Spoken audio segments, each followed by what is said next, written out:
യുവതിയെ മയക്കുമരുന്ന് കേസിൽ കുടുക്കാൻ ഭർത്താവ് MDMA പാഴ്സലായി അയച്ചു.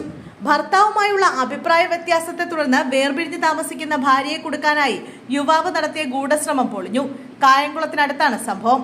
ഭർത്താവിന്റെ സംശയരോഗത്തെ തുടർന്നും ക്രൂരമായ ഉപദ്രവത്തെ തുടർന്നും യുവതി വർഷങ്ങളായി ഭർത്താവുമായി കടുത്ത അഭിപ്രായ വ്യത്യാസത്തിൽ കഴിഞ്ഞു വരികയാണ്. ആദ്യം യുവതി കായംകുളം കോടതിയിൽ കേസ് കൊടുത്തിരുന്നുവെങ്കിലും മധ്യസ്ഥന്മാർ ഇടപെട്ട് കേസ് സെറ്റിൽ ചെയ്യുകയും തുടർന്ന് യുവതി ഭർത്താവിനോടൊപ്പം ഗൾഫിൽ താമസിച്ചു വരികയുമായിരുന്നു. അവിടെ വെച്ചും സംശയത്തെ തുടർന്ന് അതിക്രൂരമായി ഉപദ്രവമേറ്റ യുവതി തിരികെ നാട്ടിലെത്തി ഭർത്താവിനെതിരെ മാവേലിക്കര കുടുംബ കോടതിയിൽ അഡ്വക്കേറ്റ് മുജീബ് റഹ്മാൻ മുഖേന കേസ് കൊടുത്തു. കേസ് നിലനിൽക്കെ ഭർത്താവും യുവതിയുടെ അയൽവാസിയും ഉറ്റ സുഹൃത്തുമായ ആളിനെ ഫോണിൽ വിളിച്ച് വധഭീഷണി മുഴക്കിയതിന് 1 മാസം മുമ്പ് സുഹൃത്ത് യുവതിയുടെ ഭർത്താവിനെതിരെ പോലീസിൽ രേഖാമൂലം പരാതി നൽകിയിരുന്നു. കഴിഞ്ഞ ദിവസം പുള്ളിക്കണക്ക പോസ്റ്റ് ഓഫീസ് മുഖേന ഭാര്യയുടെ പേരിൽ ഒരു കവർ വന്നു. കവറിനുള്ളിൽ ചെറിയ പ്ലാസ്റ്റിക് കവറിൽ പൊതിഞ്ഞ നിലയിലായിരുന്നു ഒരു വെളുത്ത ദ്രാവകം ഉണ്ടായിരുന്നത്.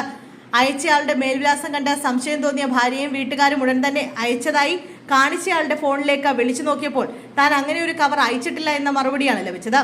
സംശയം തോന്നിയ യുവതിയും വീട്ടുകാരും ഉടൻ തന്നെ വള്ളുകുന്നം പോലീസ് സ്റ്റേഷനിലെത്തി പരാതി നൽകി. പോലീസ് കവർ വിശദമായി പരിശോധിച്ചപ്പോഴാണ് കവറിനുള്ളിൽ MDMA ആണെന്ന് വ്യക്തമായത്. ഭർത്താവിനെതിരെ പരാതി കൊടുത്ത സുഹൃത്തിന്റെ അനുജന്റെ മേൽവിലാസത്തിൽ നിന്നും അയച്ചതായിട്ടാണ് കവറിൽ കാണിച്ചിരിക്കുന്നത്. ഭാര്യയും തനിക്കെതിരെ പരാതി നൽകിയ ഭാര്യയുടെ സുഹൃത്തിന്റെ അനുജനെയും ഒരേ സമയം മയക്കുമരുന്ന് കേസിൽ കൊടുക്കണമെന്നുള്ള ഉദ്ദേശത്തോടു കൂടിയാണ് യുവാവ് ഇങ്ങനെ ചെയ്തതെന്നാണ് പ്രാഥമിക അന്വേഷണത്തിൽ മനസ്സിലാകുന്നത്. സംഭവത്തിൽ 1-ലധികം പ്രതികളുള്ളതായും സൂചനയുണ്ട്.